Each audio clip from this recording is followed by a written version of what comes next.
The champagne flute shattered first. Then Kong's knees buckled, and 200 pounds of Seoul's most feared man collapsed between Gucci and Prada like a puppet with severed strings. Shoppers scattered. His girlfriend Yun screamed, but her feet stayed planted 3 feet away, manicured hands hovering near her mouth in a pose that looked more staged than shocked. But Amanda, a black woman clutching discount shopping bags, didn't hesitate. She dropped everything and ran toward the chaos while everyone else ran away.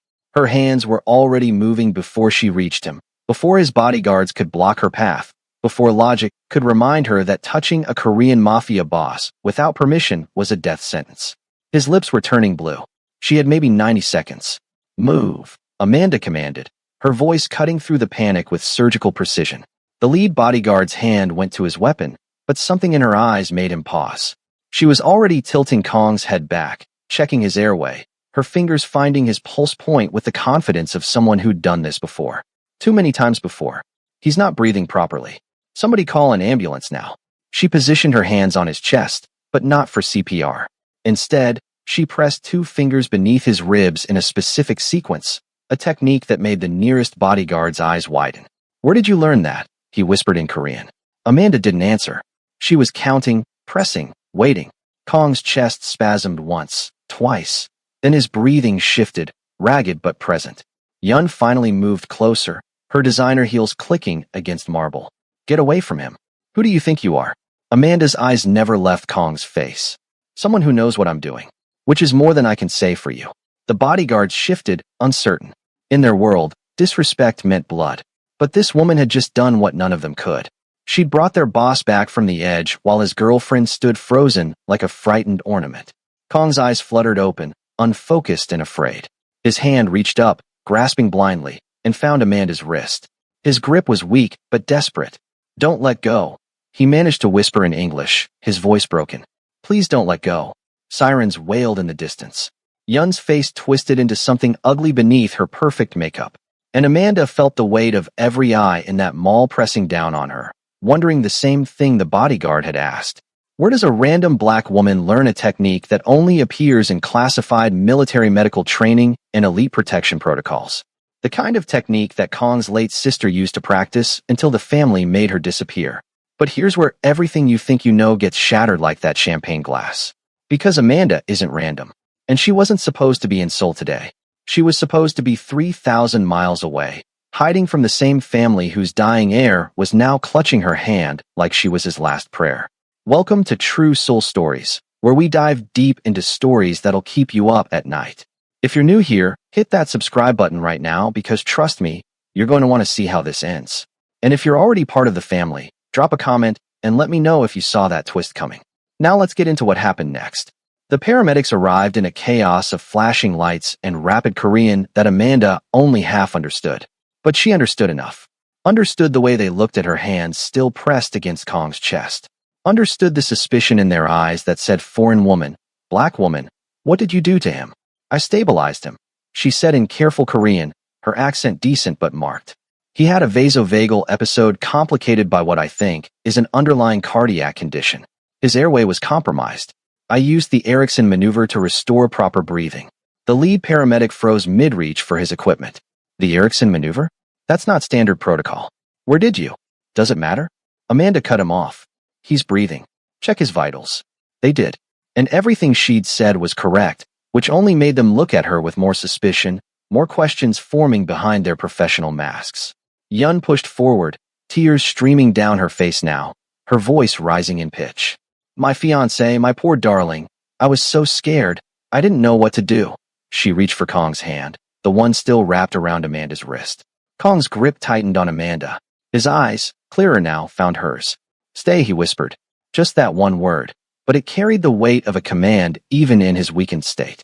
The bodyguards heard it. They exchanged glances, then the lead one, a man with a scar bisecting his left eyebrow, gave Amanda a subtle nod. Permission. Protection. Yun's tears stopped like someone had flipped a switch. For just a moment, her face went blank, calculating. Then the mask slammed back into place and she was sobbing again, but Amanda had seen it. That flash of cold rage behind the performance. "Sir, we need to transport him immediately," the paramedic said. "Is she family?" "She's," Kong started, then coughed, his body spasming. Amanda's hand moved to his shoulder, steadying him, and the cough subsided. He looked at her again with something like wonder. She's necessary. Not family. Not friend. Necessary. The word hung in the air like a threat and a promise. They loaded Kong onto the stretcher. Yun climbed into the ambulance without asking, positioning herself at his side, but Kong's eyes tracked Amanda as the bodyguards gently but firmly guided her toward a black SUV. You ride with us, Scar said in English. Boss wants you close. I should go home, Amanda said, but her feet were already moving toward the vehicle. I have work tomorrow I can't get involved in. Too late. Scar opened the door. His eyes weren't unkind, just realistic. You saved his life using a technique that's been classified by 3 governments. You spoke to him in a way that should have gotten you killed. And he held your hand like you were his last piece of solid ground. He gestured to the interior. You're already involved. Question is whether you're smart enough to see it through. Amanda climbed in. The leather seats smelled like expensive cologne and gun oil. 2 other guards sat across from her, watching with the blank intensity of men paid to notice everything and feel nothing. The SUV pulled out behind the ambulance, and Seoul's nighttime traffic parted for them like water around a shark. The technique, Scar said from the front seat. The Erickson maneuver. Only 12 people in South Korea know it. 3 are dead. 4 are in the military. 2 work for the government. He glanced at her in the rearview mirror. The last 3 were taught by someone outside official channels. By someone who learned it in America and brought it back. Amanda said nothing, but her hands tightened in her lap. Kong's sister, Scar continued, his voice softer now. She knew it. She used to practice on training dummies in the basement of the family compound. Said it might save someone's life one day. He paused. She was right. I never met his sister, Amanda said carefully. Didn't say you did. Scar's eyes held hers in the mirror. But you learned it from someone. And there aren't many someones who could teach it. The hospital rose up before them, a gleaming tower of glass and steel that screamed money and privilege. They bypassed the emergency entrance entirely, pulling into a private garage where doctors were already waiting. Here's where it gets crazy, because when they wheeled Kong through those doors, the head physician took one look at his chart, at the paramedic's notes, and his face went carefully blank. Who stabilized him? The doctor asked. Scar pointed to Amanda. The doctor's eyes narrowed. Then he did something strange. He bowed to her, just slightly, the kind of bow that acknowledged something unspoken. Thank you, he said in English. You may have bought him time he doesn't have. What does that mean? Yun's voice cracked through the moment like a whip. She'd appeared from somewhere, her face blotchy and swollen now, playing the devastated girlfriend to perfection. What do you mean, time he doesn't have?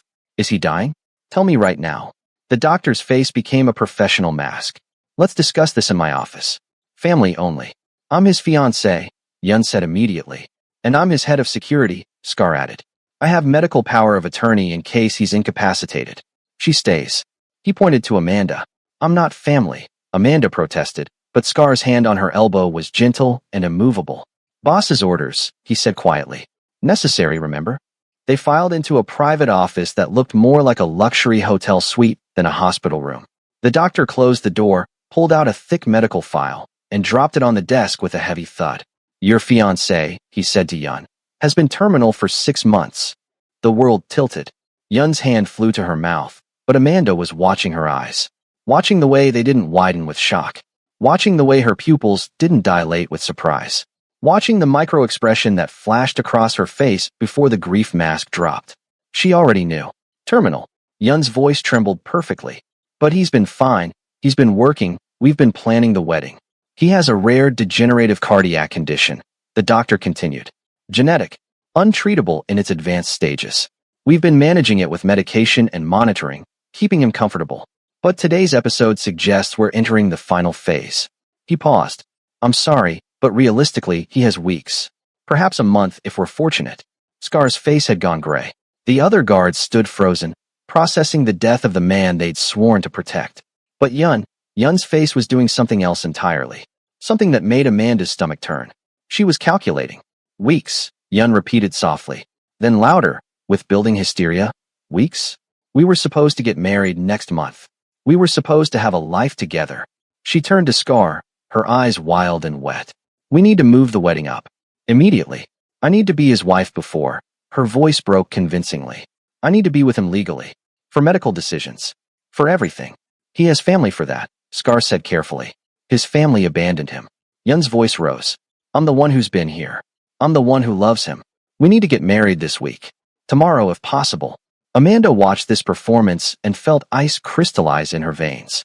Because she'd seen this before. Different country, different hospital, different dying man. But the same desperate push for legal ties. The same calculated grief that smelled more like inheritance than love. The wedding can wait, Amanda heard herself say. He needs treatment, not stress. Yun's head snapped toward her like a predator spotting prey. I'm sorry, who are you exactly? His nurse? His doctor? Or just some random woman who happened to be at the mall?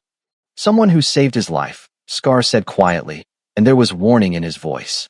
And I'm grateful, Yun said, her tone going sugary and poisonous at once. Truly.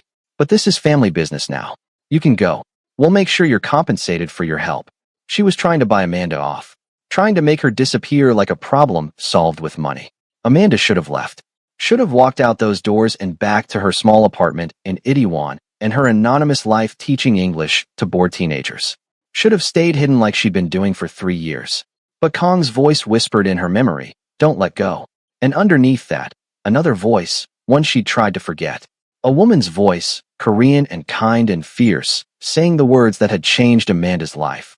If something happens to me, promise you'll watch over him. Promise me. She'd made that promise.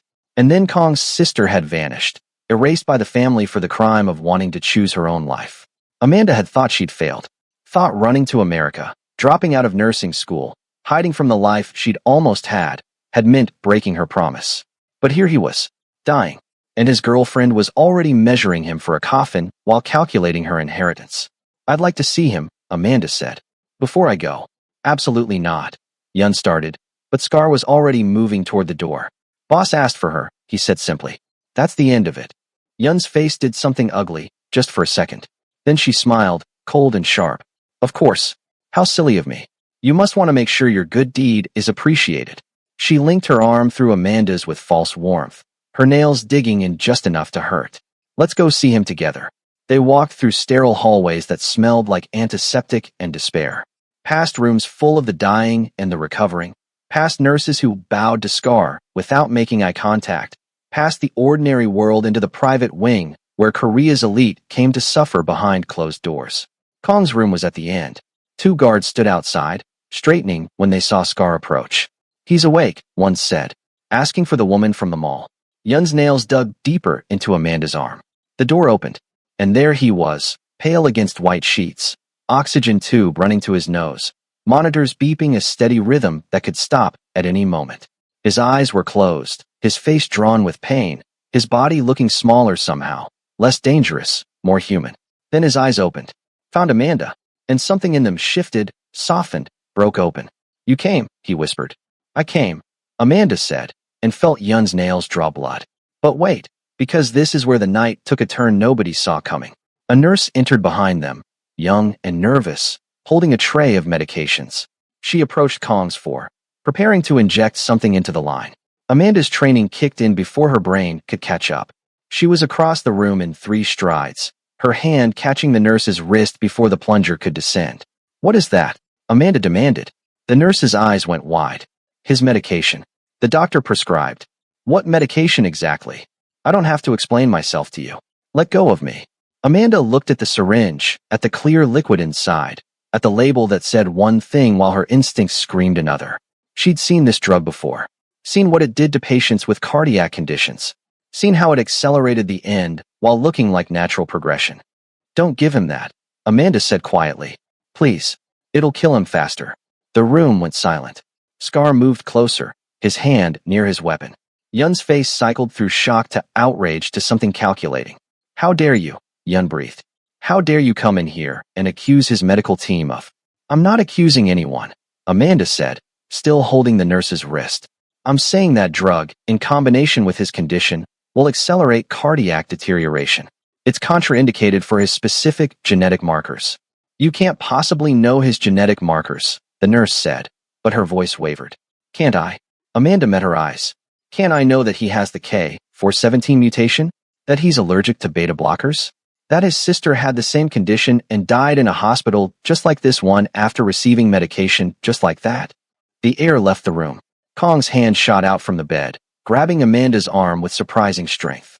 My sister, he rasped. How do you know about my sister?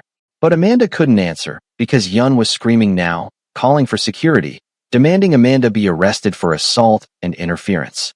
The nurse had dropped the syringe, backing away with her hands up. Scar was on his phone, speaking rapid Korean to someone who was probably a lawyer. And the monitors were beeping faster, Kong's heart rate spiking with stress. Everyone out, Amanda said with sudden authority that surprised even her. Now, before you kill him with all this chaos.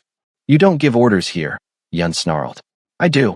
Kong's voice cut through everything, weak but absolute. Everyone out. Except her.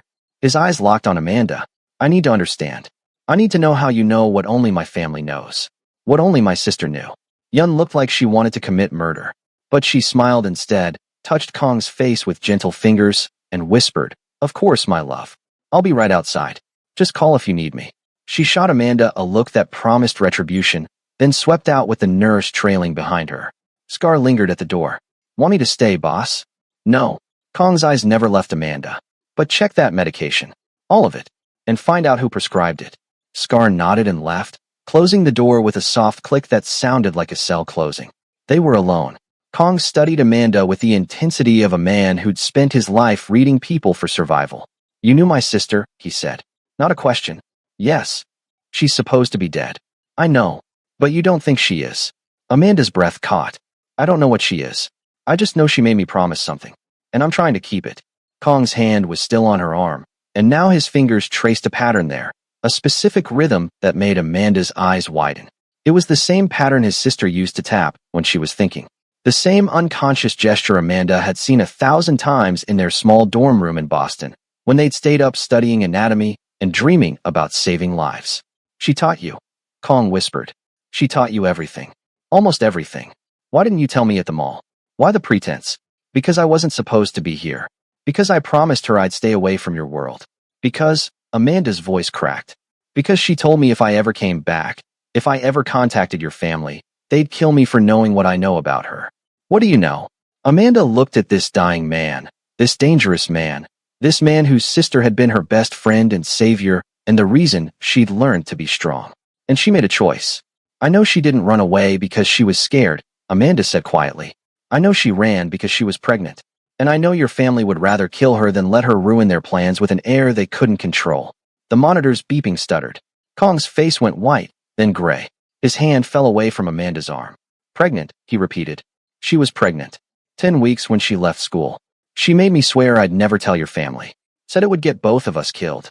Amanda sat on the edge of his bed, professional distance forgotten. She loved you, though. Talked about you all the time. Called you her baby brother, even though you were only 2 years younger. Said you were the only good thing about that family. Where is she? Kong's voice broke. Where's my sister? I don't know. She sent me one message 3 years ago. Said she was safe. Said to forget her. Said, Amanda swallowed hard. Said if you ever got sick, if you ever needed someone, I should break my promise and come back. She knew, Kong breathed. She knew I'd get sick. She had the same condition. She was managing it. Last I heard, she was doing okay. But she knew it was genetic. Knew you'd need someone who understood. Amanda touched his hand carefully. I came back 6 months ago. Got a job teaching English. Kept my distance. But I watched. Made sure you were still breathing. And when I saw you collapse today, you couldn't stay away. No. Kong closed his eyes, processing everything, his brilliant criminal mind working through layers of deception and truth. When he opened them again, there was something new there. Something like hope mixed with grief mixed with rage. Yun doesn't know, he said. About my sister. About you. About any of it. No. Good. His hand found Amanda's again, and this time his grip was stronger, purposeful. Keep it that way. Let her think you're nobody. Let everyone think that. His eyes bored into hers. But don't leave. I need you. Kong, I can't. I'm dying, he said flatly. And apparently someone is trying to speed it along. And my girlfriend is more interested in wedding dates than keeping me alive. And the only person in this whole city who seems to actually give a damn whether I survive the night is a woman who learned medicine from my vanished sister. His jaw clenched. So yes, you can. You will. Because she asked you to. And because I'm asking you to.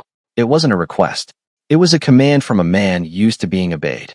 But it was also a plea from a brother who'd just learned his sister might still be alive. Amanda should have said no. Should have run. Should have gotten on the first plane back to anywhere else. Instead, she said, "Your sister taught me one more thing. She taught me that sometimes you save people not because it's safe, but because it's right." Kong's smile was small and sad and grateful. She always was better than the rest of us. A knock at the door interrupted them.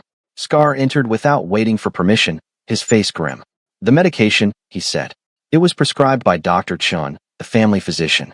But here's the thing, boss. He's been off duty for 3 days. Someone forged his signature on the order. Who benefits from me dying fast?" Kong asked, though they all knew the answer. "Your fiancée inherits everything if she's legally married to you before you die. Without family to contest, without a will that says otherwise, she gets it all." Scar's eyes cut to Amanda. "But only if she's your wife." "Cancel the wedding," Kong said immediately. "Already moved up," Scar said quietly. "She filed an emergency petition this evening. Some judge on her father's payroll signed off. You're getting married in 3 days whether you want to or not. Like hell I am. You're not strong enough to fight it legally, boss. And she knows it." Scar pulled out his phone, showed them something on the screen. "She's already leaked it to the press. Dying Mafia boss to wed devoted girlfriend in tragic ceremony. It's everywhere. Backing out now makes you look like you're abandoning her." Kong's hand slammed against the bed rail, making the monitors shriek. "That manipulative." "Easy," Amanda said, her nurse training kicking in. "Your heart can't handle the stress. We need to think clearly." 3 days, Kong said. "I have 3 days to figure out how to not die, not get married, and not get murdered by my own medication." He looked at Amanda. "You really learned from the best, didn't you? Because this is exactly the kind of impossible situation my sister loved to solve. She usually had more time to work with. Then we'll have to be faster." Kong pressed the call button. When a different nurse appeared, he said, "I want a private night nurse. Someone not from this hospital. Someone I can trust." He looked at Scar. "Make it happen." "Boss, she's not certified." "She's not. She knows more than anyone else in this building. And she's not trying to kill me. That's all the qualification I need." Kong's eyes met Amanda's. "If you're going to keep your promise to my sister, then keep it. Don't let me die in 3 days so that woman can collect her prize." Amanda felt the weight of the choice settling on her shoulders. Felt the danger of it, the impossibility of it, the sheer insanity of agreeing to spend 3 days keeping a mafia boss alive while his girlfriend planned a wedding that was really a funeral. But she also felt her best friend's voice in her memory. "Take care of him. Promise me." "Okay," Amanda said. "But we do this my way. No more mystery medications. No visitors I don't approve. And if your heart stops, I'm calling real doctors, not handling it alone. Deal?" Kong's smile was sharp despite his weakness. "Welcome to my world, Amanda. Try not to get killed." "Same to you," she said, and despite everything, they both almost laughed. The door burst open. Yun swept in with a garment bag over her arm and a smile on her face that didn't reach her eyes. "Good news, my love," she sang out. "I've arranged everything. The wedding will be here, in the hospital chapel. Intimate, beautiful, perfect." Her eyes slid to Amanda with barely concealed venom. "I'm sure your nurse will understand she's not invited to family events." Kong's hand tightened on Amanda's. "Actually," he said slowly, "I've decided I need round-the-clock medical supervision. Amanda will be staying in this room for the next 72 hours. Yun's mask cracked. "What?" "Doctor's orders," Amanda said sweetly. "Can't risk another episode, can we? Especially not before your special day." The look Yun gave Amanda could have melted steel. But she painted on her smile, kissed Kong's forehead with lips like ice, and whispered loud enough for Amanda to hear. "Don't worry, darling. Soon everything will be exactly as it should be." When she left, the temperature in the room seemed to rise 10 degrees. "She's going to kill you," Amanda said flatly. "Probably," Kong agreed. "Good thing I have someone who knows how to stop her. I'm not a bodyguard. I'm barely a nurse. You're something my sister trusted. That makes you more valuable than all the bodyguards and nurses in Seoul combined." He settled back against his pillows, exhaustion finally overtaking him. "Besides, you're already in it now. Might as well see it through."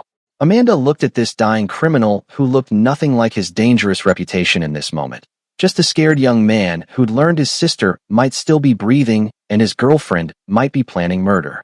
And she realized Kong's sister had known exactly what she was doing when she sent Amanda back. Because sometimes the most dangerous people need the most protecting. And sometimes a promise is worth more than safety. The night stretched ahead, full of beeping monitors and whispered conversations, and the growing certainty that 72 hours might not be enough time to solve a murder that hadn't happened yet. But as Amanda settled into the chair beside Kong's bed, Watching his breathing even out into sleep, she felt something she hadn't felt in 3 years. Purpose, even if it killed her. And judging by the way Yun had looked at her, it probably would. The night passed in careful vigilance.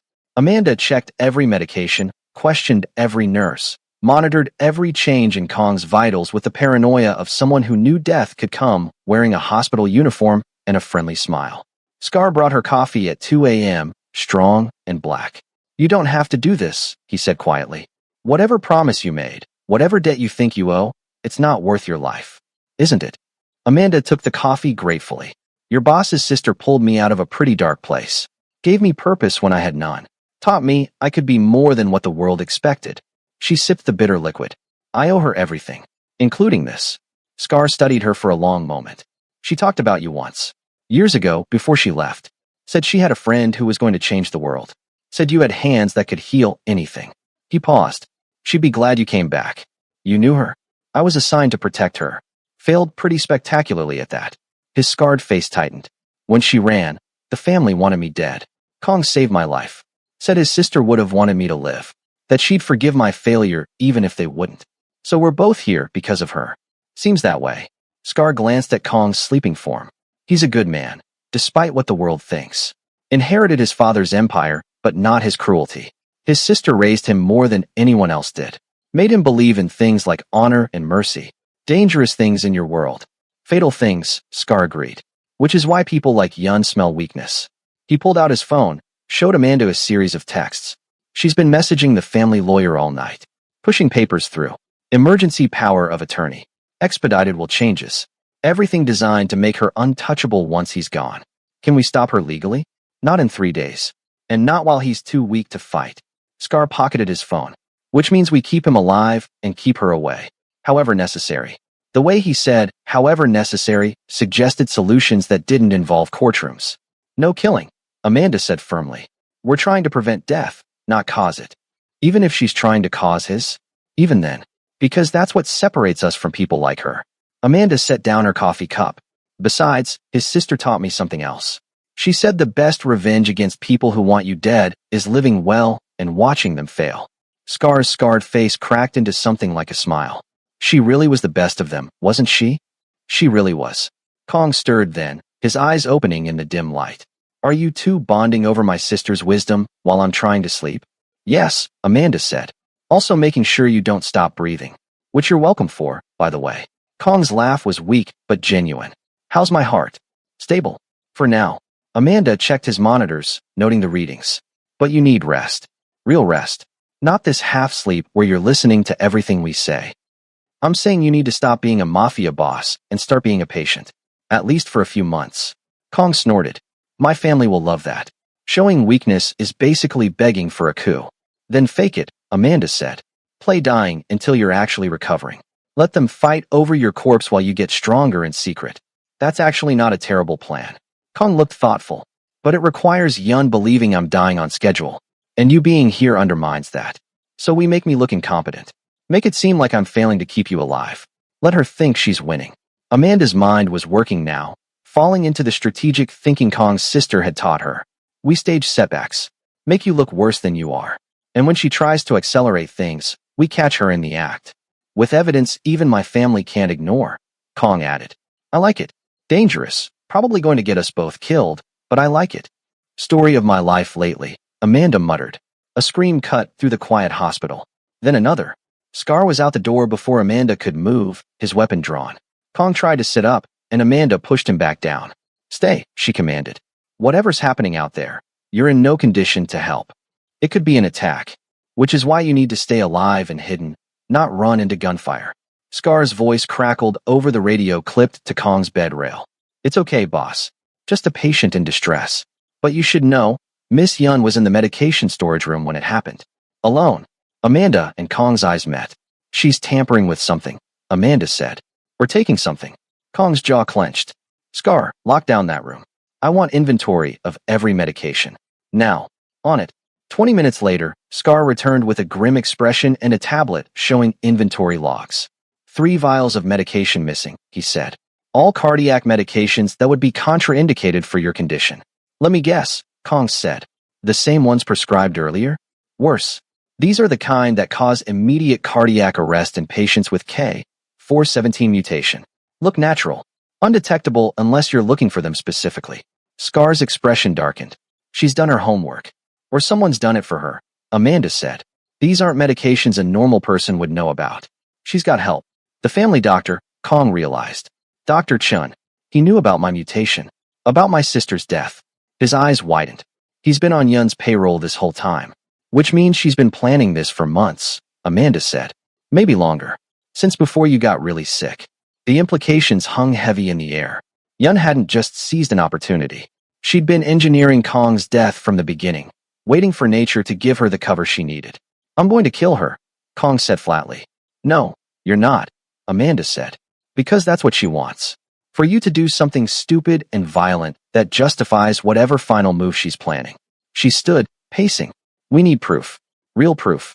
The kind that holds up in court and in your family's brutal version of justice. How? We let her try. Amanda's face was set. We let her try to give you that medication. But we switch it first. Replace it with something harmless. And we record everything. You want to use me as bait. I want to catch her in the act of attempting murder. It's the only way your family will believe she's a threat. Kong considered this, then nodded slowly. Do it. But if something goes wrong, nothing will go wrong. Amanda promised with more confidence than she felt. Your sister taught me to always have a backup plan. And a backup to the backup. What's the backup? Trust me, you don't want to know. It involves things that aren't strictly legal. Kong actually laughed. Oh, I definitely want to know now. But Amanda shook her head. Later, after we survive the next 3 days. She checked his vitals again, adjusting his 4. Right now, you need to sleep. Real sleep. Because tomorrow we start making you look sicker than you are. And that requires you actually being rested enough to fake weakness convincingly. You're bossy, Kong observed. Your sister was Bozier. You should have heard her during study sessions. I wish I had. Kong's voice went soft. Tell me about her. About your time together. I need to remember she was more than just the family's disappointment. So Amanda did. She told him about late nights in their shared dorm room, about his sister's fierce intelligence and fiercer compassion, about how she'd taken a scholarship student from a rough neighborhood in Chicago and made her believe she could be a nurse, could be a healer, could be someone who mattered. She told him about the day his sister got the positive pregnancy test, about the fear and joy warring in her face, about how she'd said, I'm going to keep this baby even if it kills me, even if my family tries to stop me. And Amanda told him about the last time she'd seen his sister, 3 years ago, when she'd pressed a piece of paper into Amanda's hand with a single address on it, and said, if he ever needs you, go to Seoul. Watch over him. He's the only good thing I'm leaving behind. By the time she finished, Kong's face was wet with silent tears. She knew she might not make it, he said. Knew the baby and the condition might be too much. So she made sure I'd have someone. She made sure you'd have a chance, Amanda corrected. What you do with it is up to you. Kong wiped his face, and when he looked at Amanda again, there was steel behind the grief. Then I'm going to do what she'd want. I'm going to survive. I'm going to stop Yun. And I'm going to find my sister. In that order? Simultaneously if possible. Ambitious. I'm a mafia boss. Ambition is kind of the job description. Amanda smiled despite everything. Your sister said the same thing. Right before she told me ambition without compassion is just cruelty with a plan. She would know. She watched our father her whole life. Kong settled back into his pillows, exhaustion finally winning. Don't let me die before I can find her, Amanda. That's all I ask. I won't, Amanda promised. Even if I have to drag you back from death myself. Somehow I believe you could. Sleep took him then, deep and dreamless and necessary. Amanda watched his chest rise and fall, monitored by machines that turned life into numbers and graphs, and wondered what Kong's sister would think of all this. Probably laugh, Amanda decided. She'd always loved impossible situations. The next 2 days were a carefully choreographed dance of deception. Amanda made Kong look weaker, paler, more fragile. They staged episodes where his breathing would labor, where his heart would skip rhythms, where death seemed to hover just behind the expensive curtains. And Yun ate it up. She was there constantly now, playing the devoted fiancé, tears always ready, grief performed perfectly. But Amanda watched her eyes, watched them calculate, watched them sharpen with satisfaction every time Kong seemed worse. Soon, my love, Yun would whisper, thinking Amanda couldn't hear. Soon you'll be at peace. And I'll make sure your empire is in good hands. The wedding was planned for tomorrow. A priest had been arranged, witnesses gathered, paperwork prepared. Yun had even picked out her dress, black for mourning she'd pretend wasn't premature. But tonight was when she'd make her move. Amanda could feel it in the air, in the way Yun's eyes kept darting to Kong's fore, in the way her hand would hover near his medications. Scar had set up hidden cameras. Amanda had switched the medications, replacing Yun's stolen vials with harmless saline and keeping the real poisons locked away as evidence. Everything was ready. They just had to wait for Yun to act. Midnight came and went. Amanda dozed in her chair, or pretended to, keeping her eyes slitted enough to see. Kong breathed steadily in his bed, actually sleeping for once, trusting Amanda to keep watch. At 2 a.m., the door opened silently. Yun slipped in wearing dark clothes, her perfect makeup gone, her face bare and sharp and hungry. She moved with practiced quiet toward Kong's fore, pulling something from her pocket. A syringe. Amanda's heart hammered, but she kept still, kept watching, letting Yun get close enough that the cameras would capture everything. Yun uncapped the syringe, positioned it near the injection port, and whispered, "Thank you for being such an easy mark, darling. Your sister was much harder to kill." Everything stopped. His sister was much harder to kill. Amanda's eyes flew open. Kong's did too. He'd been awake, listening, waiting. "What did you say?" Kong's voice cut through the darkness like a blade. Yun spun, the syringe still in her hand, shock and rage warring on her face. "You're supposed to be asleep. What did you say about my sister?" Kong sat up despite Amanda's protests, his eyes burning with something beyond pain or exhaustion. "What did you do?" And here's where everything you thought you knew about this story shatters completely. Because Yun smiled. Actually smiled, cold and satisfied and cruel. "You really didn't know?" She laughed. "Your precious family didn't tell you? Your sister didn't just run away, you stupid man. She tried to disappear with her little secret." Yun's smile widened. "But your family found her, and they sent me to fix the problem." The room temperature plummeted. "You killed her," Kong breathed. "I made it look like a cardiac episode during childbirth. Tragic. Unavoidable. Her weak heart just couldn't handle the stress." Yun twirled the syringe, almost playfully. "And now I'm going to do the same to you. Collect my payment twice over. Your family was very generous about the first job. I expect they'll be even more grateful when I handle the second." Amanda was already moving, but Yun was faster. She lunged for Kong, syringe aimed at his foreport. But Kong was faster still. His hand shot out, catching Yun's wrist with surprising strength, and for a moment they struggled, the syringe hovering inches from his lifeline. "The baby," Kong gritted out. "What happened to the baby? Do you really want to die knowing?" Yun hissed, pushing against his grip. "Tell me. Your family has it. Locked up somewhere. Insurance against your sister in case she survived. Insurance against you in case you got difficult." Yun's eyes gleamed. A weapon, waiting to be used. Amanda's hand found the call button. Alarms shrieked. Lights blazed. And suddenly the room was full of guards, of nurses, of chaos. But through it all, Kong held Yun's wrist, held her there as Scar ripped the syringe away and threw Yun against the wall with enough force to crack plaster. "Where?" Kong demanded, his voice raw. "Where's my sister's child?" Yun laughed, even as guards pinned her arms. "Why would I tell you? I'm dead anyway. Might as well take that secret with me." But Scar was already on his phone, pulling strings, calling in favors. "We'll find out," he promised Kong. "We have her phone, her files, everything. If the child exists, we'll find it." Kong slumped back against his pillows, shaking not from weakness, but from rage so pure it burned through exhaustion. His eyes found Amanda's. "My sister," he said. "She's really dead?" "I don't know," Amanda said honestly. "But we're going to find out. And we're going to find that child." We, Amanda confirmed. "Because that's what she'd want. That's what I promised." Police arrived. Family arrived. Lawyers arrived. The hospital room became a crime scene. Everything photographed and documented and turned into evidence against Yun, who smiled through it all like she knew something they didn't. As they led her away in handcuffs, she called back to Kong. "You think you've won? You think stopping me changes anything? Your family wanted you dead, you fool. I'm just the weapon they chose. There'll be others." The door closed on her voice, but the truth lingered. Kong looked at Amanda, at Scar, at the cameras that had captured everything. "If my family wants me dead," he said quietly, "then I'm going to make sure I live long enough to burn their empire to ash. Starting with finding out what they did with my sister's child." "Boss," Scar said carefully, "you're still dying. Not fast enough, apparently."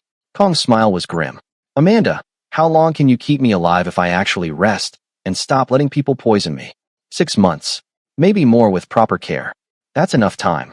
Kong's eyes were hard now, calculating, the criminal mastermind emerging from behind the dying man's mask. Enough time to find the child. Enough time to find out if my sister's really dead or if that's another lie. His gaze pinned Amanda. Enough time to keep my promise to her, even if she can't keep hers to me. What promise? That I'd protect what she loved. Kong's hand found Amanda's. She loved that child. And apparently, she loved you. Trusted you. His grip tightened. So I'm trusting you too. Stay. Help me dismantle my family from the inside. Help me find the truth. Amanda should have said no. Should have run. Should have gone back to her safe, anonymous life teaching English and pretending she'd never known a woman fierce enough to defy a criminal empire. But Kong's sister's voice whispered in her memory one more time, "Take care of him. Promise me." And Amanda realized that promise had never had an expiration date.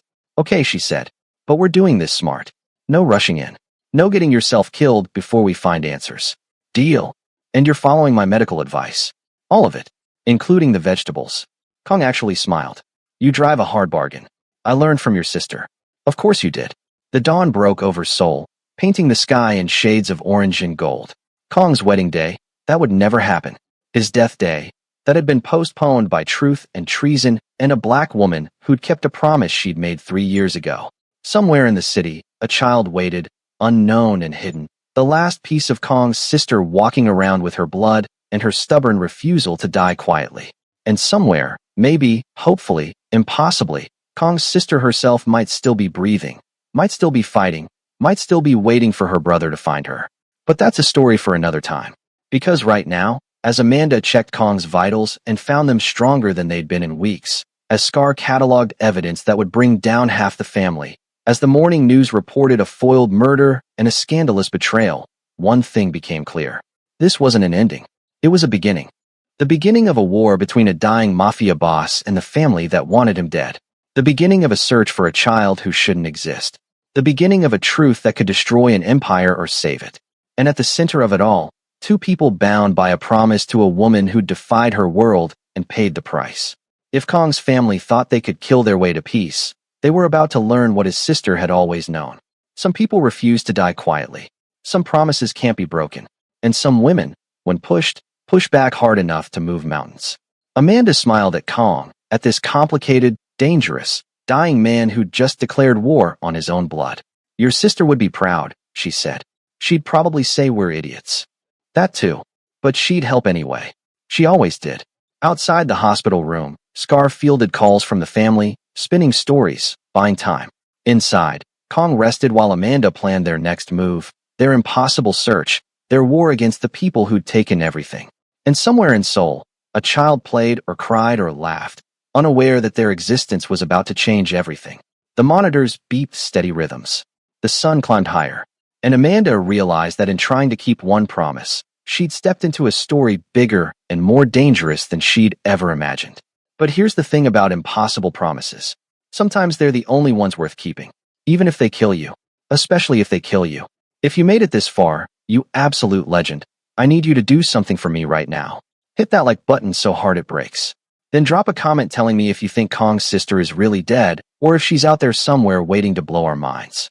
And subscribe, because trust me, Part 2 is going to reveal secrets that'll make everything you just watched look like the prologue. We're going to find that child. We're going to find the sister. And we're going to watch Kong burn his family's empire to the ground. But I can't make it without you. So subscribe, comment your theories, and let's solve this mystery together. See you in